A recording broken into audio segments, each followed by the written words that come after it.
National Herald money laundering case. पहले राहुल सोनिया गांधी से सवाल जवाब। अब हेराल्ड हाउस में यंग इंडिया के दफ्तर को सील के बाद संसद से सड़क तक संग्राम पर उतरी कांग्रेस हमलावर है।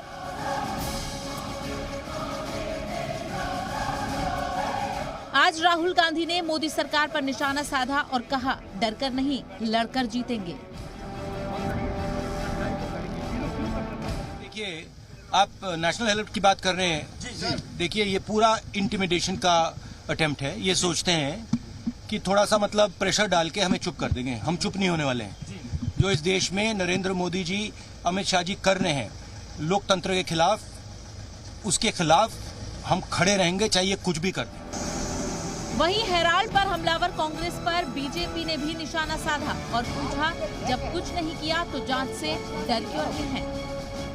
देखो जी, जो कुछ भी है कानून के हिसाब से होगा। इस देश में जुडिशरी बहुत एक्टिव और अच्छे जुडिशरी है, इसलिए जो कुछ भी है कानून के हिसाब से होगा। और अगर कुछ कोई भी सरकार अगर कुछ गलत करते हैं तो कोर्ट्स है जी, कोर्ट में जाने के लिए इतना क्यों डरते हो? तो सिक्योरिटी ज़्यादा करते हैं तो, क्योंकि ये सब इन लोगों ने किया है, इसीलिए सिक्योरिटी ज़्यादा करके सुरक्षित रखने के लिए सोचा होगा सरकार। मुझे तो पता नहीं उसमें कितना सिक्योरिटी ज़्यादा किया है, कम किया है।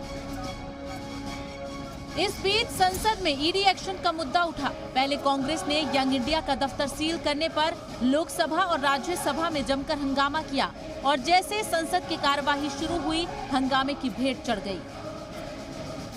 जिसके बाद लोकसभा में अपोजिशन के हंगामे पर स्पीकर ओम बिरला ने सख्त अल्फाज में अपोजिशन को नसीहत दी और वेल में खड़े होकर आसन से बात करने पर कार्रवाई की हिदायत दी। दूसरी ओर कांग्रेस के तमाम लीडरान ईडी एक्शन के खिलाफ सरकार को भटकाने की पॉलिसी करने का इल्जाम लगा रहे हैं। तो वहीं सरकार की ओर से कहा गया कि जब करप्शन का दाग नहीं तो डर कैसा? देश का जो कानून है वो सबके लिए बराबर है, चाहे वो कांग्रेस की अध्यक्षा हो, चाहे वो कांग्रेस के पूर्व अध्यक्ष हो, चाहे वो आम जनता हो। कानून के हाथ लंबे होते हैं और कानून किसी को छोड़ता नहीं है। आज नहीं तो कल कानून आपके गिरेबान तक पहुंच ही जाता है और यदि आपने गलती नहीं की है तो डरने की कोई बात ही नहीं है।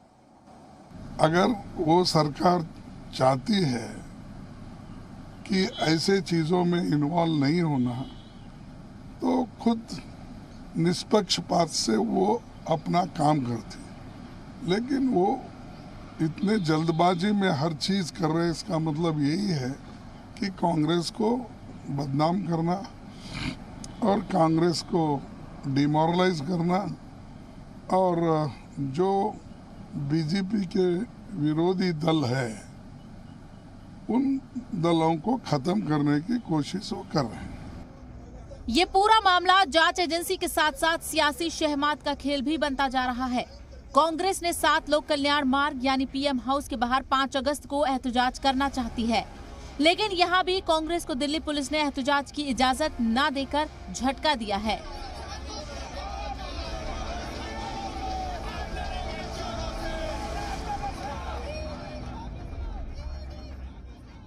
आपको बता दें कि कल एक तरफ यंग इंडिया के दफ्तर पर ईडी ने ताला लगा दिया, तो दूसरी तरफ दिल्ली में कांग्रेस हेडक्वार्टर, सोनिया गांधी और राहुल गांधी के घर पर पुलिस ने सिक्योरिटी सख्त कर दी है।